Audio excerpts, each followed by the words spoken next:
Hey, Fanboy Nation. This is your pal Daffy Duck, and you're watching. We're watching Fanboy. Fanboy, etc. Fanboy Nation. I assume Tom.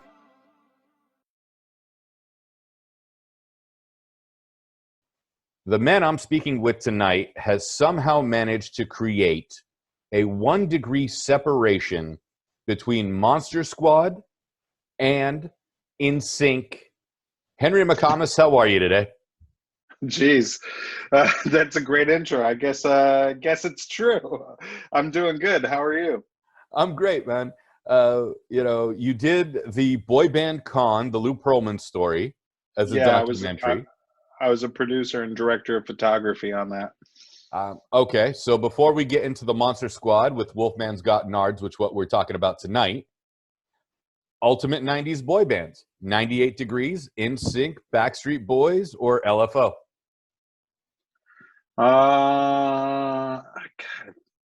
Backstreet Boys, because they had the cool Halloween video. You know, that's the first video I ever saw of theirs, and it was Backstreet's Back. And I'm watching the video, and I was like, I don't know who you guys are. Where did you go, and where did you come from? Right. Yeah. The funny thing about that documentary is we were shooting it at the same time as Wolfman's Got Nards, and I would tell people that I am shooting 2 horror documentaries, one about the horror movie The Monster Squad, and the other one about the horrible manager of NSYNC, Lou Pearlman.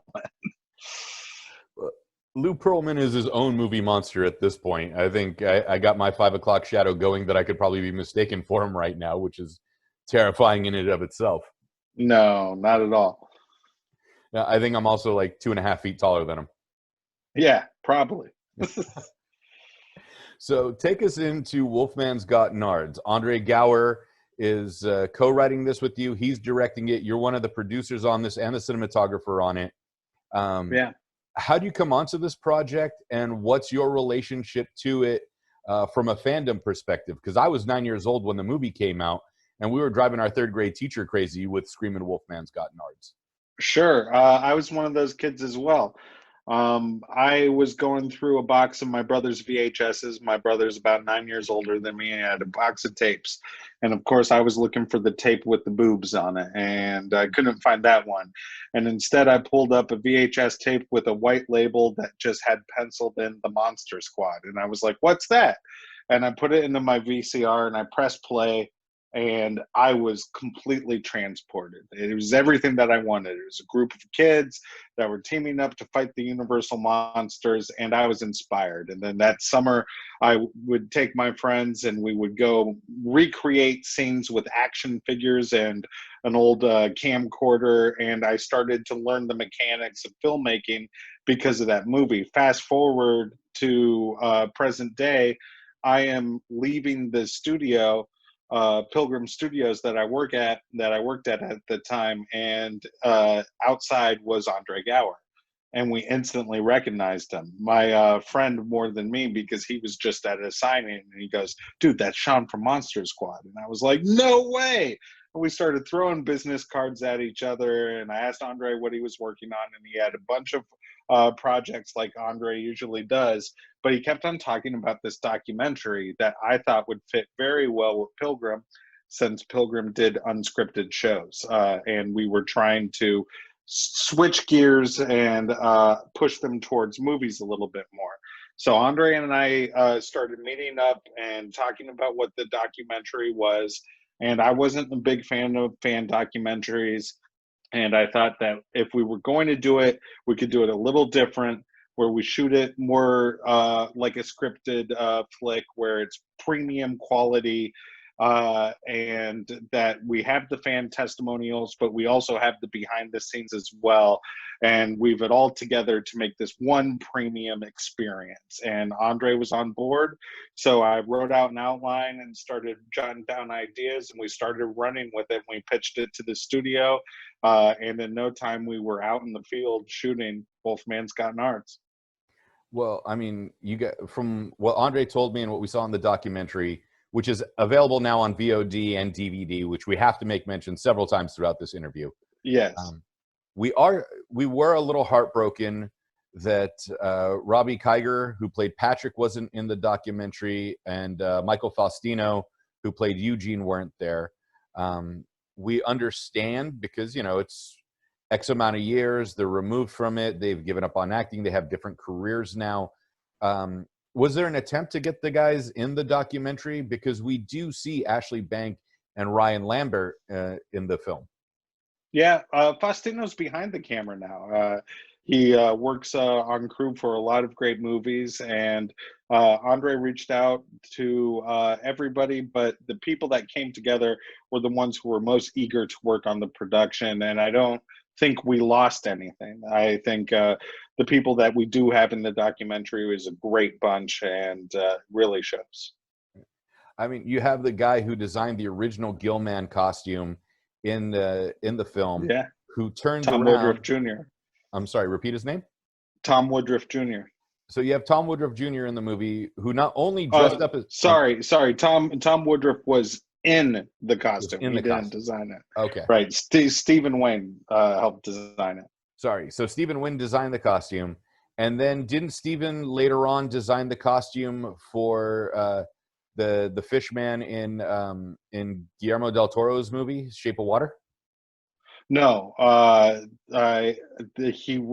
however, the look, he gave pointers on the paint and the color for the Fishman in Shape of Water, but the designer of the Fishman in Shape of Water was a gigantic fan of the Monster Squad, and we got him as well. The funny thing with the documentary that caught my eye right away is that Zack Ryder, or formerly Zack Ryder, of the WWE, is in the documentary, and that pulled me out for a second. I was like, Zack Ryder's in the movie? Of course he is. He's the ultimate fanboy. Right, but I didn't expect to see him in the Monster Squad documentary. I know about Zack, and I know his crazy toy collection and how he probably spent 5 years of his WWE salary just collecting action figures. But when I saw him in there, I was like, wait a minute, Zack's in this. All right, that's cool. Yeah, he was very cool, and he was awesome to hang out with. We saw him at a convention in Orlando, and that convention, if you ever can do anything in your life, go to a horror convention in Orlando, because it will be the most crazy thing you've ever seen.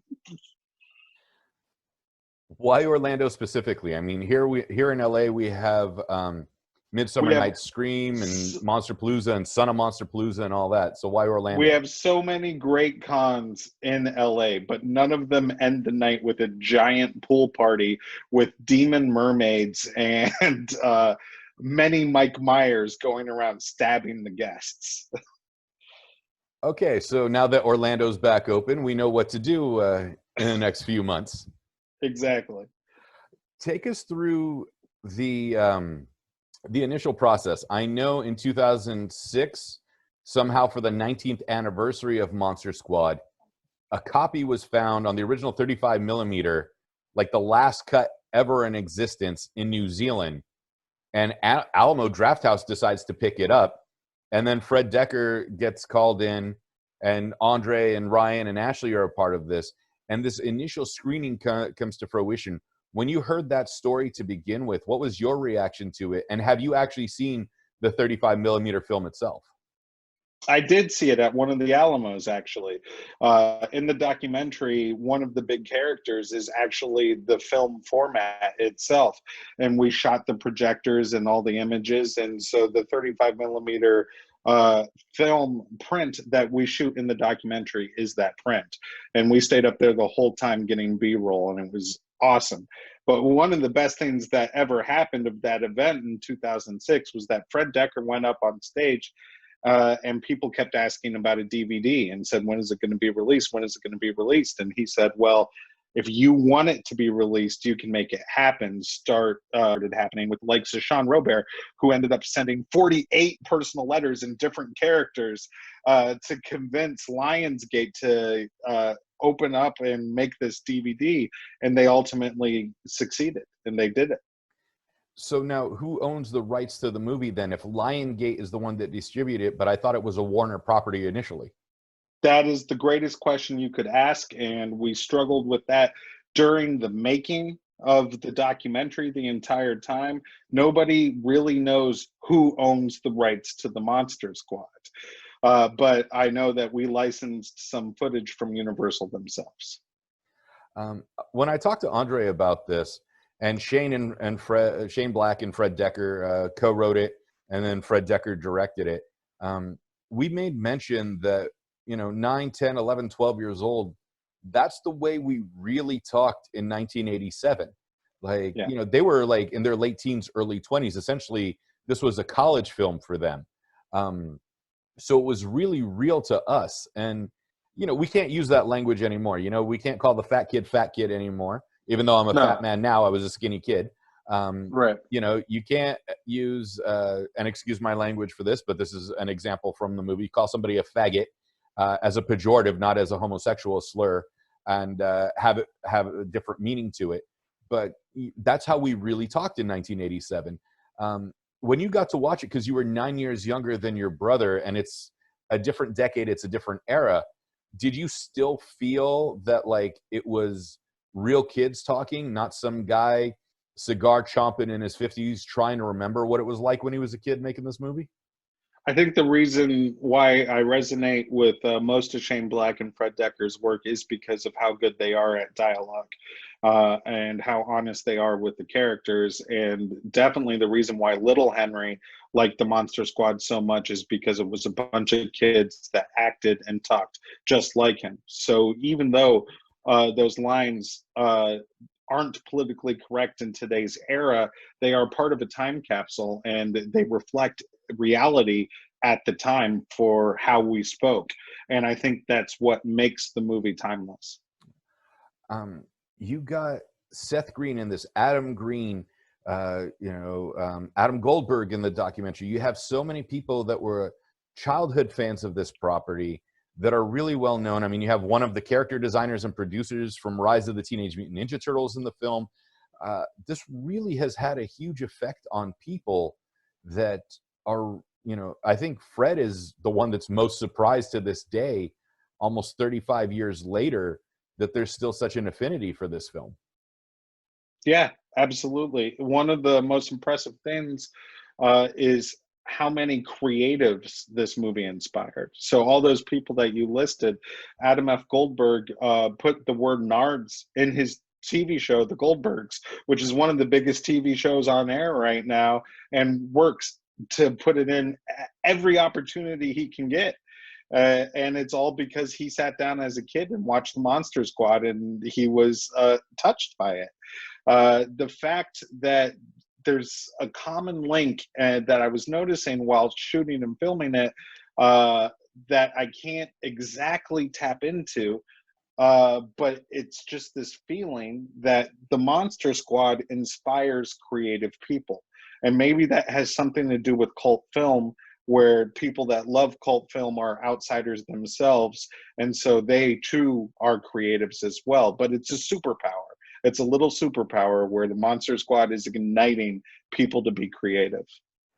I mean, one of the most creative people in the world that ever existed was Frank Zappa, and I had a college professor who conducted, several interviews with him throughout the years. And you have Diva Zappa in the film, so she was great.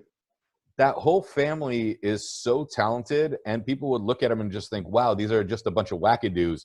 But like, there's that level of creativity that some people just will never be able to understand. And that whole family's got it.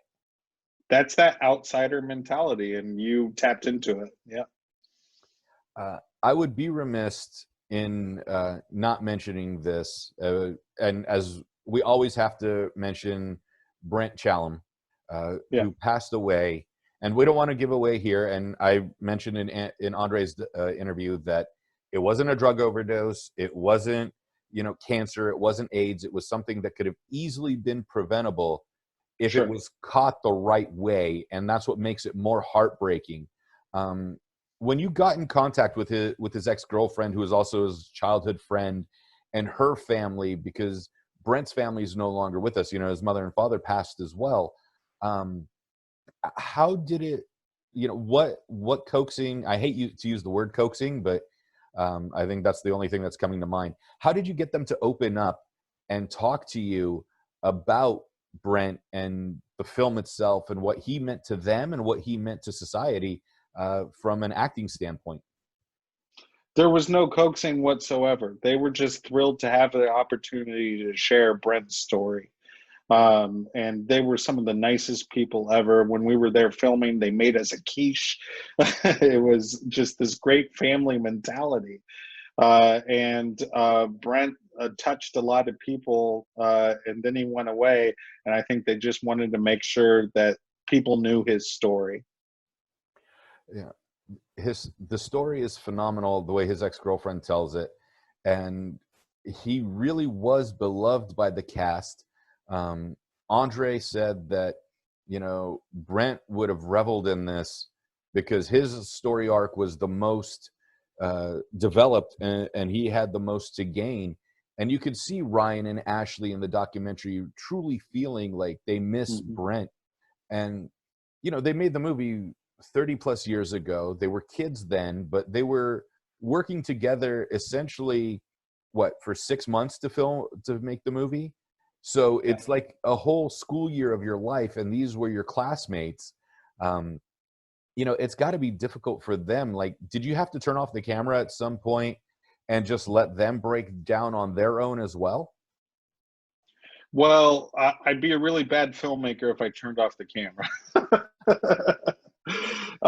They were around the cameras so much that they just started forgetting that the cameras were there. And obviously, we would have powered down if it was at a really emotional moment that they needed to spend by themselves. But they were very open to sharing their experiences.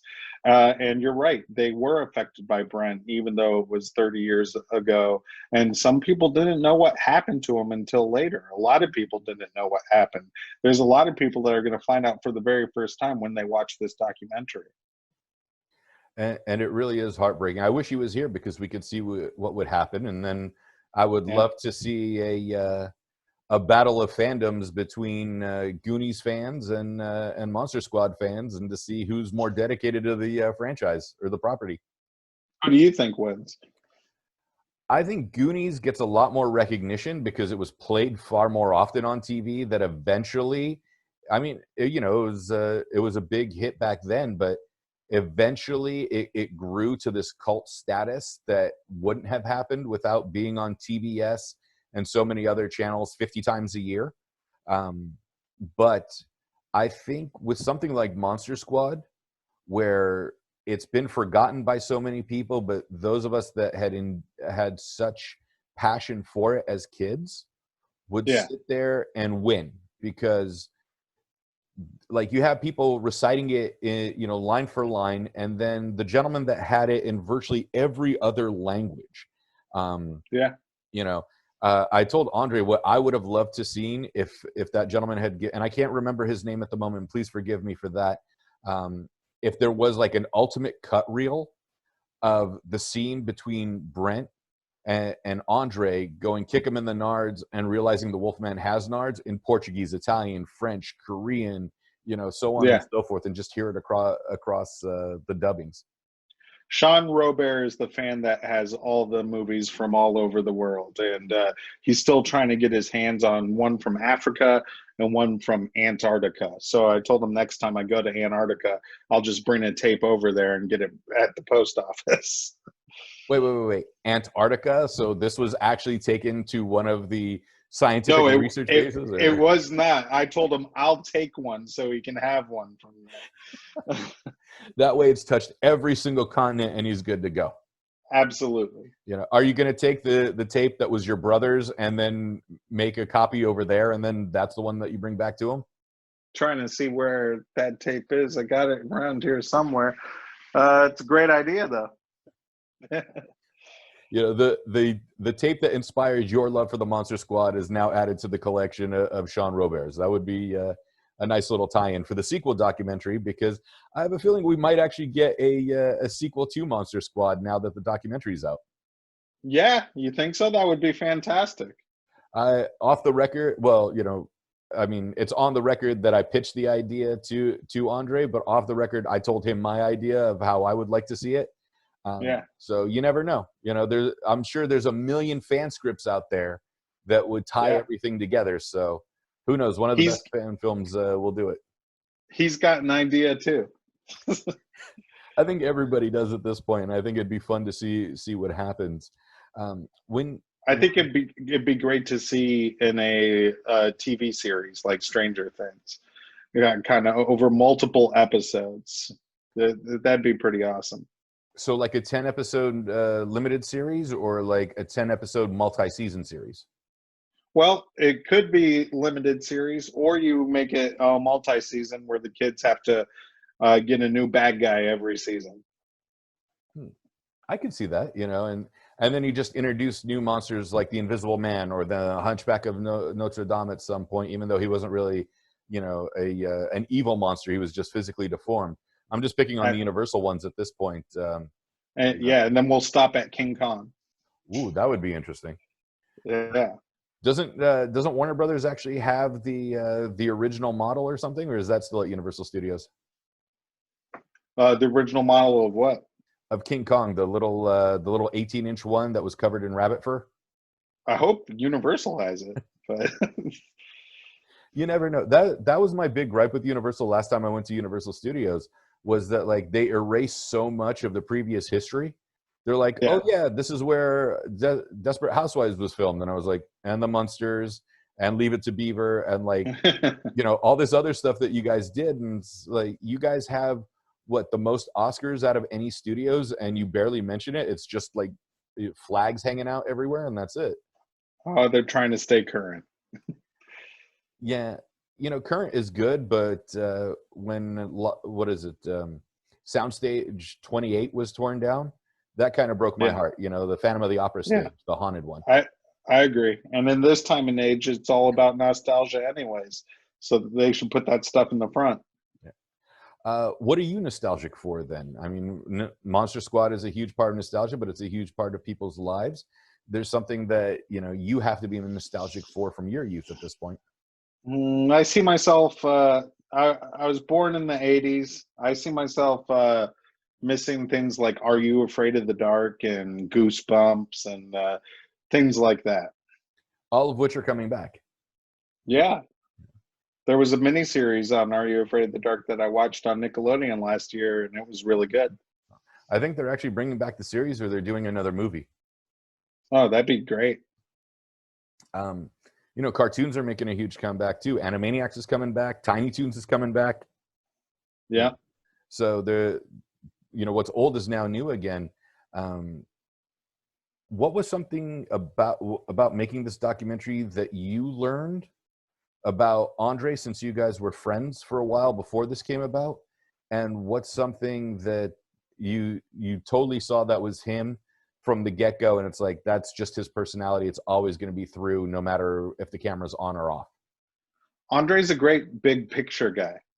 So while we're going through the production and I'm trying to focus on all the minute production ordeals and story and everything, he's able to take a step back and look at the overall picture and know we're starting at point A, but we need to get to B. And so it's always great to have someone on the team like that. So you'll never get lost and you'll keep pushing forward. The thing that I learned is he's extremely genuine. He gives everybody personal experiences. If you're a fan, if you're a waiter, if you're a friend, or if you're somebody he just met, he'll get to know you, listen to you, and you'll end up leaving the room with a new friend. We became fast friends when we talked about Baby Frankenstein over the summer. And then, when the documentary came out, I was like, I have to talk to him about this one. There was a scene with the sunrise, and Andre made mention of it, that you're like, oh, he said this is the perfect spot for the sunrise, and you guys were all tired, but you're like, no, makes sense. And then you actually woke up to watch the sunrise for a scene that ended up in the movie. Was there something that you guys worked towards, like the sunrise itself, that took longer than expected, because you have to wait for the sun to come up, you can't do anything about that, that you wished ended up in the documentary, that ended up on the cutting room floor because it just didn't fit the 90-minute narrative? everything. We made an hour worth of special features that for one reason or another uh, didn't make it out on the Blu-ray or any of the VOD releases. So hopefully we can put those on YouTube and release those later. And inside there is a bunch of deleted scenes and extended interviews.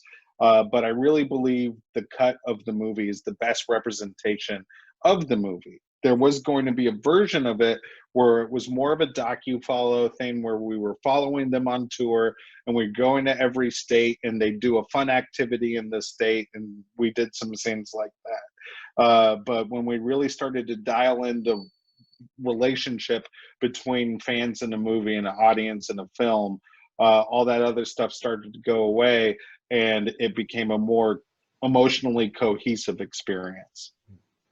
Was there a particular story of yours that became your favorite fan story? I mean, there was the gentleman who Andre actually stopped the line and said, "Hey, would you like to tell your story on camera?" And he realized that because you guys were making the documentary, he got put into it after you had already put everything away. But was there a particular story that really warmed your heart and goes, "Wow, this is something that's totally amazing"? The most amazing shoot day that I had was, well, I'll go back a little bit. There was almost a version of this documentary that didn't have Fred Dekker in it. Fred was hard to get a hold of because Fred felt a type of way about the movie, and rightfully so. He put his blood, sweat, and tears into the film, and when it first came out, it played to empty audiences, and the critics weren't the most kind because the critics were wrong.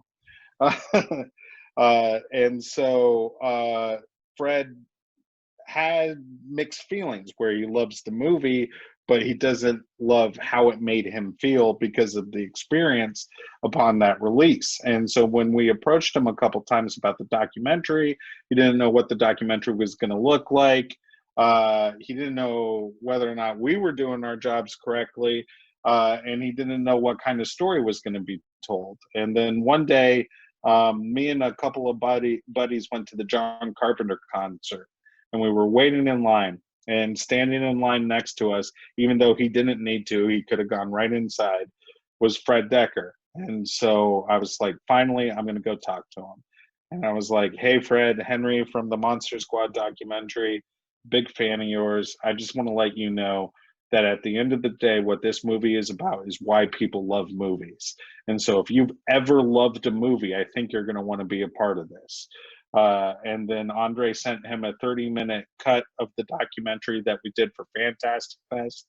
And after that meeting, we get a call up, and it's Fred inviting us over to his house to finally shoot his interview after we've shot all the other interviews.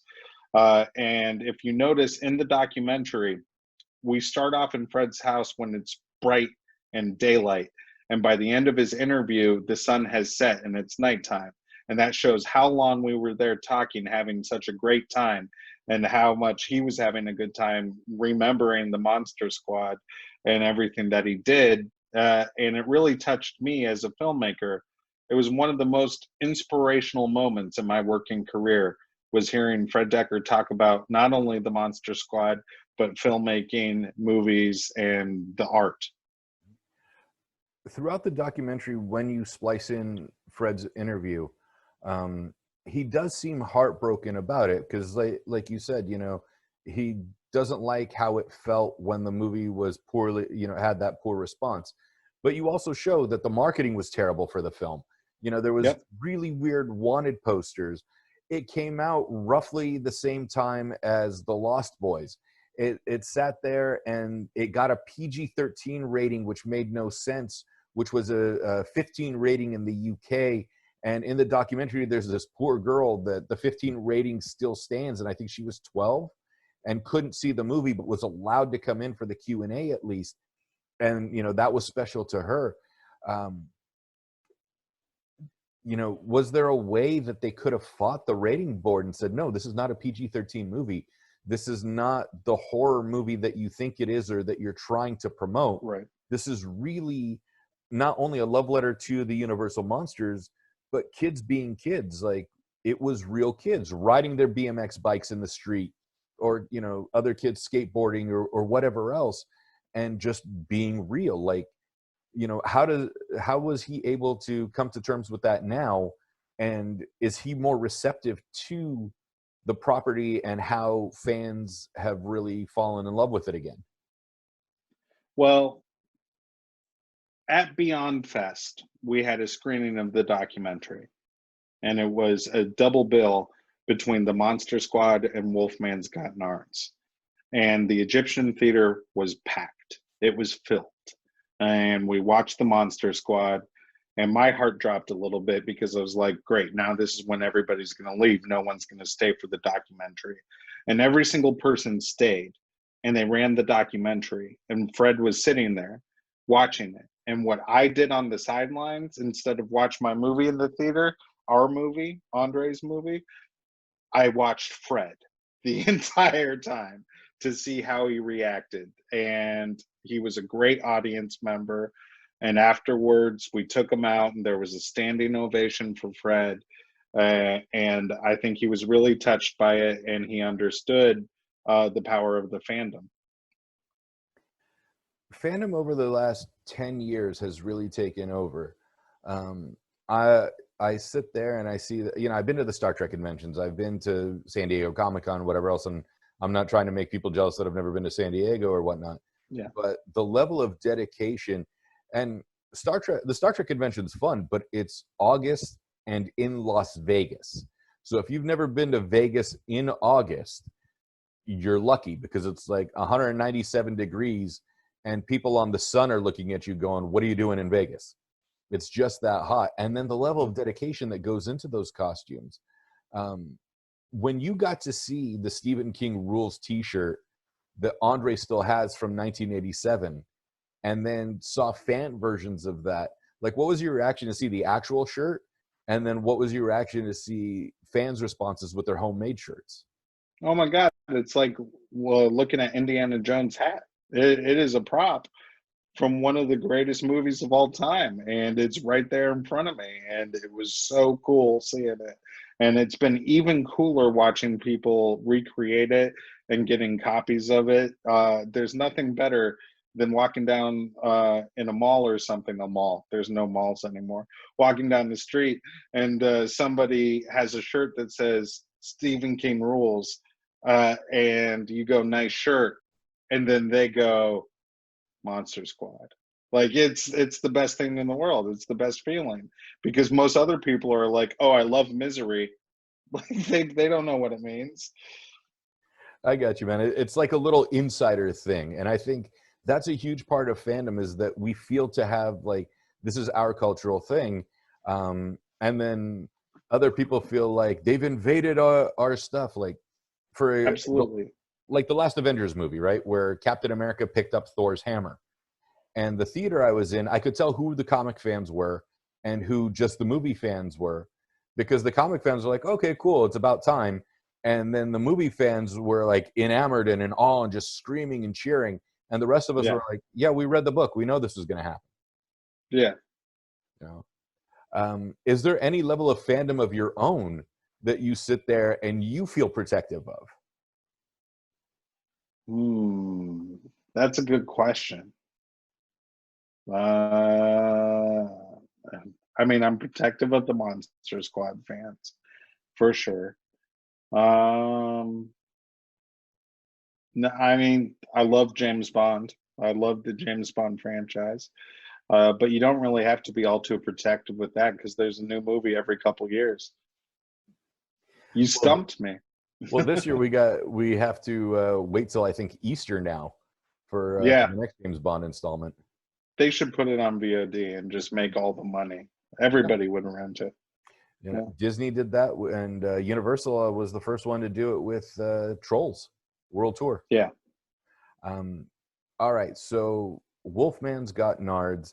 There couldn't have been any other title for this documentary. I mean, Andre said, you know, Squad Doc and all this other stuff, but really, you know, Kick 'em in the Nards and Wolfman's Got Nards are the only two options that you had for this. Yeah. Did you ask Fred where the line came from, or was that Shane Black's line? Like, how did this Kick 'em in the Nards thing come about?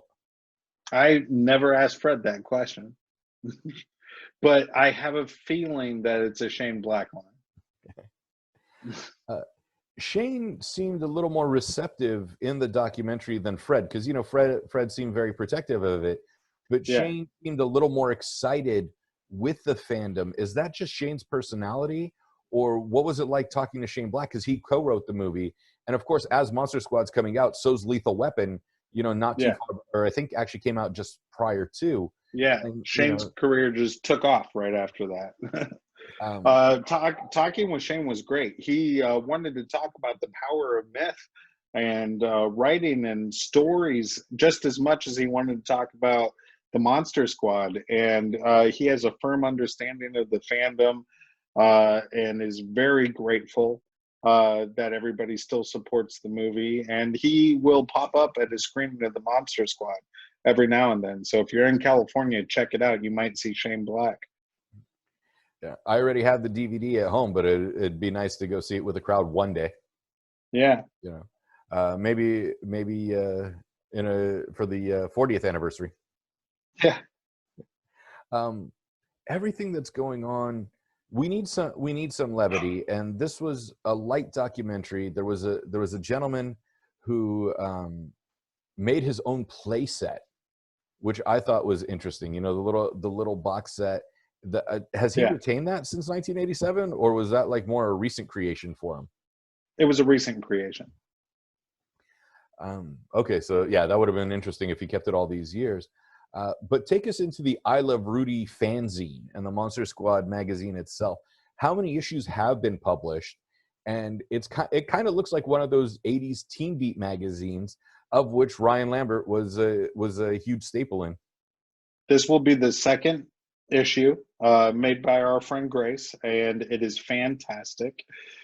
This one is even bigger than the first issue. It is the size of a novel.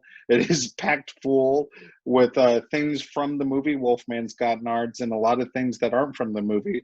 So it is a great companion piece. And the cover was designed by Ciro, who was the creator of the Ninja Turtles cartoon in the documentary. So is this the unofficial companion piece to Wolfman's Got Nards? Yeah, but I think we can call it official too. So unofficially official, the magazine's called I Love Rudy. I was joking with Andre about Ryan, and I hope he warned him that I was totally kidding in the interview, but I would be a little jealous, and I still am, that this guy went from like super cool kid to now Silver Fox, where I blew out both my knees and my ankles thanks to combat sports and lose my hair on top of it. That's funny. So it's a bit of jealousy there, but what can you do? Yes. When you have Ashley and Ryan in the documentary, and then you're following them for 17 cities with an infant along the way in all of this. Are you guys, obviously you guys are in a separate van, and then except one camera person who's in the van with them to document stuff. But what's that like, going from San Francisco to Virginia, and then a hurricane hits on top of it in this tour when you get to Texas? Like, take me through some of those steps. It was rigorous. It was long days. It was a lot of travel days, which were also production days. We put one guy in the van with them. We'd had another guy in our van shooting out the window so we could get exteriors. And we would go from town to town and document the whole experience. And I have never been a part of a shoot that had so much footage before. I mean, we had terabyte over terabyte over terabyte of footage. I think we ended up having over 50, 60 terabytes by the time it was all done. And it was a lot of work. And a funny thing is, a lot of it hit the cutting room floor. But the shots that we got, we absolutely needed. And so it was good that we did it. And at one point, you basically almost turned into the movie Twister and had your own hurricane documentary. the hurricane was chasing us, and my mom and my wife would message me and make sure that we were still okay, and it was always the town behind us. So if we stayed any longer, we would be in the eye of the storm with the amulet going away. Okay.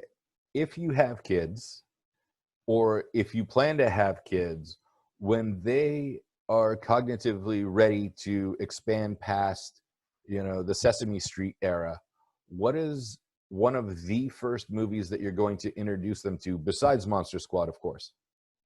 I was going to say the Monster Squad.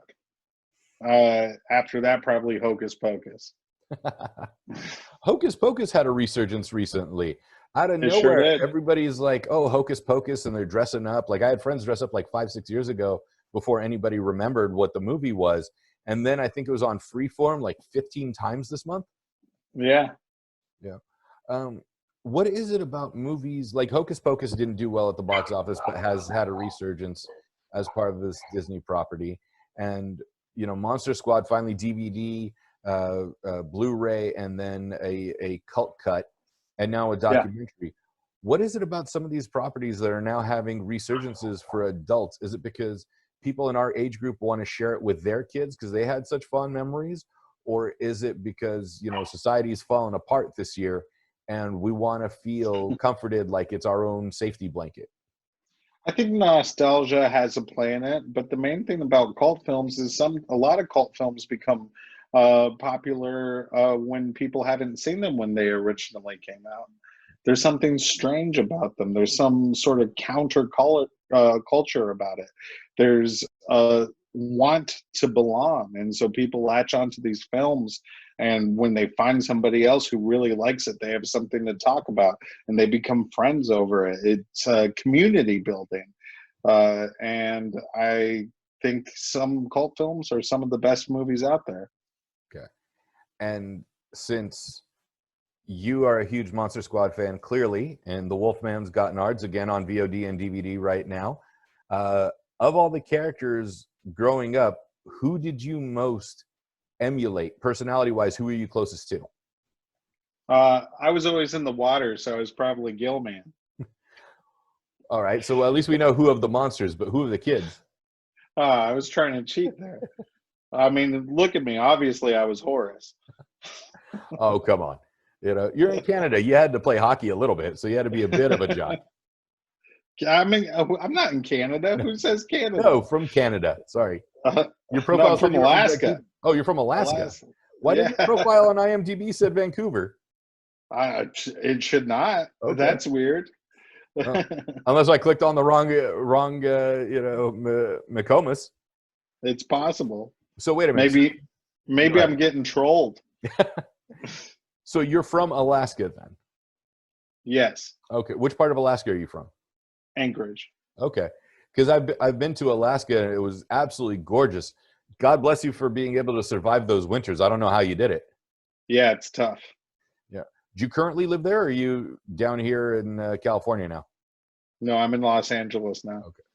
So to you, our quote unquote cold front is, nothing. It's better than what it usually is. I welcome it. I'm so happy there's actually a breeze right now. This is true. I mean, we had 4 heat waves this summer and then 97 fires on top of it, unfortunately. Yeah. Everything that's going on and the documentary itself, and you had some really creative people and some really fun fans. Who traveled the furthest and who traveled the most? Like, so you guys end up in London at I think it was the Prince Charles Theatre. Who traveled the furthest to go to London for the screening? And then of the 17 tours, of your knowledge, who came to the most screenings across the country? It would be me and Andre. I figured that. Oh, were you saying of the fans or? Yeah, of the fans, because there's such a dedication to the property. We had people come from other state lines when we were in certain states. In England, there were people coming over from Scotland and Ireland and Wales. they're go-getters. They will, if there is a screening in the vicinity, they will catch a plane and come on over. Wow. And since you went across the United States and then you went over to the UK, which United States fans seemed most dedicated to the property? Like, which state would you go to and you're like, oh my God, for example, Virginia is like more dedicated to this than the people in Texas, and then California loves this more than the people in Wyoming or whatever. And then in the UK, which UK fans seem to be more rabid about it? Oh, I can't pick one. I'd start a fight among all the fans. That's not fair. Texas was very, very busy, but that's because we were also going to all the Alamo draft houses, and Alamo is a staple of Texas. New York really shows up. They are crazy. My favorite screenings are at New York. I love it. And then London, of course, is the biggest place in England. So but like the crowds, no matter what, it's just pure love. Yeah. Is there like certain characters that are more beloved in certain areas, or certain parts of the movie that are more beloved, or is it just love across the board and that's all that it is? It's love across the board. There was one guy in the documentary, and this isn't a major spoiler, that named his dog Rudy. Like, what's Ryan's real reaction to that, to have a dog named after one of his characters? Oh, he was humbled, of course. He's a little bit scared of dogs, so he might not want to meet Rudy. That would be interesting. Yeah, I know quite a few people that are scared of dogs. It's just interesting. And now, Ashley had her baby with her on this tour. What's it like not only fighting a hurricane, going 17 towns in 17 days, and having an infant on board for all of this? Like, who takes care of the baby during the Q&A? Did her husband come along? Does the crew take shifts in taking care of an infant? Like, how does that work? Sometimes all of the above. Sometimes there's family. Sometimes there's friends. Sometimes the crew would help out. The baby was great to have along, not a challenge, because Ashley has a great kid and was very well behaved. But we all had to stop swearing and make sure we were on our best behavior. Right, because that's all you want is a 1.5-year-old's first word to be some of the more adult curse words. Yeah. All right. So aside from Kick 'Em in the Nards, that segment of the film, what is your favorite scene from Monster Squad? My name is Horace. That is definitely a great scene. Hands down. That, yeah, especially when he cocks the shotgun. Yeah. Gives it the extra pump. Yep. My favorite scene would be when they're trying to do the incantation and we realize that Patrick's sister is not a virgin, and he loses his mind and because she thinks it doesn't count because of her boyfriend not being that good. And yeah, Steve doesn't count. Yeah. Like, even as a kid, I didn't fully understand the joke, but it was still funny. And then as an adult, or as I matured and the joke made sense, just added so much more depth to that like I still laugh whenever I think about it. Yeah. Yeah. I wonder how many people run around and would just say Steve doesn't count or anything like that when they make fun of their siblings or, their friends that are a bit more promiscuous back then. We say it all the time. Okay. It's, since the documentary Wolfman's Got Nards and at the Squad Doc Instagram and Twitter, again, VOD and DVD, for someone that was a casual fan of the movie or someone who's only seen the movie but is intrigued in a fan story, why do they need to watch Wolfman's Got Nards? Well, we made it for the fans, but we also made it for someone who never had seen the Monster Squad before. The idea is if you've ever fell in love with a movie before, you'll understand Wolfman's Got Nards. If you love E.T. and you don't know why you love E.T. and you can't explain it, this is the movie for you. It gets down to the primitive nature of why someone falls in love with film. Wow. That's a very good reason for all of that. Again, Wolfman's Got Nards available on VOD and DVD right now. We'll link everybody to where they can purchase both. And Henry McComas, thank you so much for your time. Where can we find you on social media if we want to connect? I am at HDilla, HDILLA, on all networks. Perfect. Henry McComas, thank you so much for your time. Again, connecting boy bands and 80s pop culture all the way through. You know what? I try my best. Listen, if Ryan Lambert could have been a part of Kids Incorporated, and you connect us between Wolfman's Got Nards and the boy band Con, there's something going on here with music and horror films and child nostalgia that's running all the way through. And I have a feeling Ryan Lambert's going to absolutely hate me if he ever gets to meet me, just because of my jealousy that he still has all his hair and was like a super cool kid, and now he's a silver fox. So just all we're going to make a musical someday. There you go. You know, with the cast of Kids Incorporated rapping the Monster Squad song from the soundtrack. Absolutely. There we go. Henry McComas, thank you so much for your time, man. I greatly appreciate it. Thank you.